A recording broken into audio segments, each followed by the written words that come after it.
Israel पर Lebanon के Hezbollah लड़ाके ताबड़तोड़ रॉकेट की बौछार कर रहे हैं। उत्तरी इजराइल में हो रहे हमले में हिजबुल्लाह फाइटर ड्रोन का भी जमकर इस्तेमाल कर रहा है। हिजबुल्लाह के हमले के बीच हमास ने इजरायली बंधकों के सिर में गोली मारने का ऑर्डर दिया है।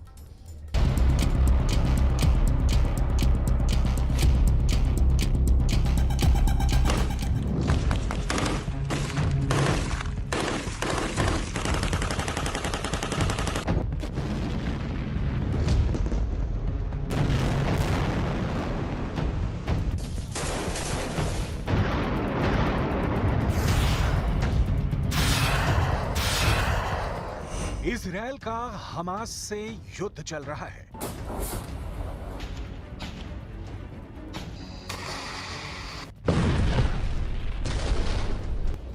हिजबुल्लाह लड़ाकों से इजराइल की जंग जारी है।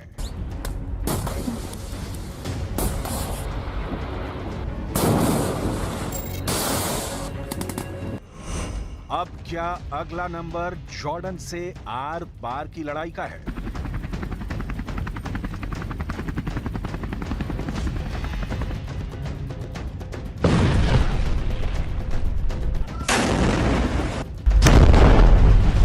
जितना बारूद गाजा और रफा को खंडहर बना चुका है, उससे कहीं ज्यादा विस्फोटक जंग के आसार बन रहे हैं। हमास और हिजबुल्लाह से बड़ी सैन्य शक्ति अब इजराइल के खिलाफ भड़क गई है। ये देश है जॉर्डन, जिसने इजराइल को सीधे वार्निंग दी है। वार्निंग ये कि इजराइल पवित्र अल अक्सा परिसर में घुसपैठ पर रोक लगाए। जॉर्डन अल अक्सा परिसर में इजरायलियों को बसाने की कवायद को भड़काऊ और इसकी पवित्रता का उल्लंघन बताया है। अल अक्सा का विवाद ही फिलिस्तीन और इजराइल की दुश्मनी की वजहों में से एक है। वहीं गाजा युद्ध में हमास ने खौफनाक ऐलान कर इजराइल के होश उड़ा दिए हैं। हमास ने जिन इजरायली बंधकों को अपनी कैद में रखा है, अब उनकी मौत किसी भी वक्त आ सकती है। हमास ने इजरायली बंधकों के सिर पर बांधी बारूदी बेल्ट। आईडीएफ फोर्स आगे बढ़ी तो सिनवार दबाएगा ट्रिगर। नेतन्याहू के जंगी जेट बनेंगे उड़ता ताबूत। हिजबुल्लाह हमास का ज्वाइंट अटैक अब शुरू।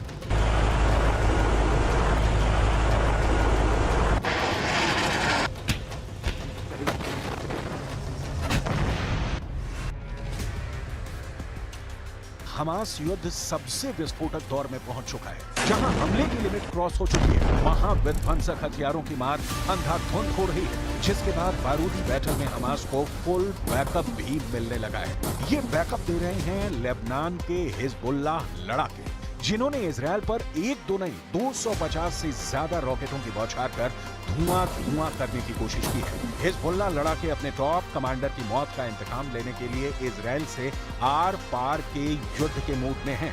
इजराइल भी युद्ध में जंगी जेट के साथ उतर आया है। हिजबुल्लाह पर पलटवार के लिए इजराइल ने 8 जंगी जेट का आसमानी बेड़ा उड़ाया है। यानी एक तरफ इजराइल है तो दूसरे खेमे में हमास और हिजबुल्लाह डबल अटैक शुरू कर चुके हैं, जिससे इजराइल को एक वक्त में 2 फ्रंट पर जोर लगाना पड़ रहा है। साथ ही इजराइल को रफा और गाजा फ्रंट पर भी जोरदार टक्कर मिल रही है, क्योंकि लेबनान के हिजबुल्लाह लड़ाकों के पास 10 लाख रॉकेट और मिसाइलों का बारूदी गोदाम है। ईरान के कुद्स फोर्स ने एक रिपोर्ट में दावा किया है कि लेबनान ने हिजबुल्लाह फाइटर्स के गोदाम में 10 लाख से ज्यादा गाइडेड मिसाइल, कत्यूशा रॉकेट और एंटी टैंक मिसाइलों का भंडार है।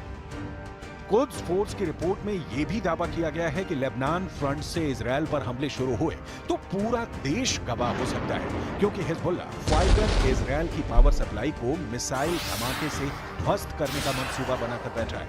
हिजबुल्लाह लड़ाकों को इजराइल हल्के में नहीं ले सकता, क्योंकि ये लड़ाकों की कोई छोटी मोटी फौज पर नहीं। लेबनान में हिजबुल्लाह की जड़ें बहुत गहरी हैं।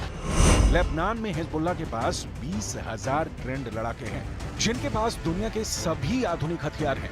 हिजबुल्लाह गुट में करीब 30,000 लड़ाके रिजर्व में भी रहते हैं, जिन्हें जंग के वक्त जरूरत पड़ने पर कभी भी मोर्चे पर बुलाया जाता है। Whether through diplomatic efforts or otherwise, Israel will restore security on our northern border. Israel will respond with force to all aggressions by Hezbollah. Lebanon and Hezbollah, under the guidance of Iran, bear full responsibility to the deterioration of the security situation in the north. Hezbollah लड़ाके Hamas के आत्मघाती हमलावरों जितने ही क्रूर और आक्रामक हमले के लिए कुख्यात हैं, इनके जिस टॉप कमांडर को मिसाइल स्ट्राइक में ढेर किया है, उसकी मौत का बदला लेने के लिए हिजबुल्लाह किसी भी हद तक जा सकता है।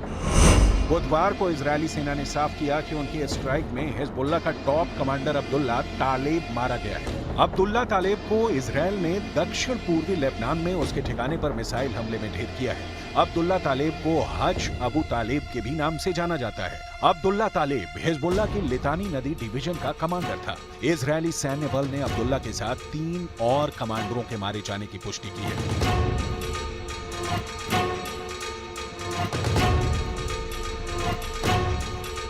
इजरायल से मिले झटके ने हिजबुल्लाह लड़ाकों को भड़का दिया, जिससे इजरायल में बड़े हमले का अलर्ट है। वहीं हमास की तरफ से लड़ाकों को सीधा ऑर्डर दे दिया गया है कि अब इजरायल की फोर्स को देखते ही बंधकों को सिर में गोली मार दी जाए। न्यूयॉर्क टाइम्स की रिपोर्ट में यह दावा किया गया है कि नुसीरत कैंप में इजरायल बंधकों को छुड़ाने के लिए चलाए गए ऑपरेशन के बाद हमास ने अपने लड़ाकों को आदेश दे दिया है कि आईडीएफ के ऑपरेशन की जद में आने पर बंधकों के सिर में गोली मारकर मौत के घाट को उतार देना है। इसकी वजह ये बताई गई है कि इजरायल ने 8 जून को हमास की कैद से अपने 4 नागरिकों को रेस्क्यू कर लिया था। इजरायल के ऑपरेशन में 270 से ज्यादा की मौत हुई थी। हमास ने दावा किया था कि हमले में 3 बंधकों की भी मौत हुई थी। रिपोर्ट के मुताबिक अमेरिका और इजरायल के इंटेलिजेंस और मिलिट्री की टीम लगातार ड्रोन, सैटेलाइट और दूसरे तरीकों से गाजा के बंधकों को ट्रैप करने की कोशिश कर रही है। इजरायल अब तक अपने 7 बंधकों को रेस्क्यू करने में कामयाब रहा है। दूसरी तरफ हमास ने अब बंधकों को ऐसी जगहों पर शिफ्ट कर दिया है जहां उन्हें ढूंढ पाना लगभग मुश्किल होगा, क्योंकि बंधकों की लोकेशन लगातार बदली जा रही है, जिससे इजरायली सैनिक उन तक पहुंच ना सके।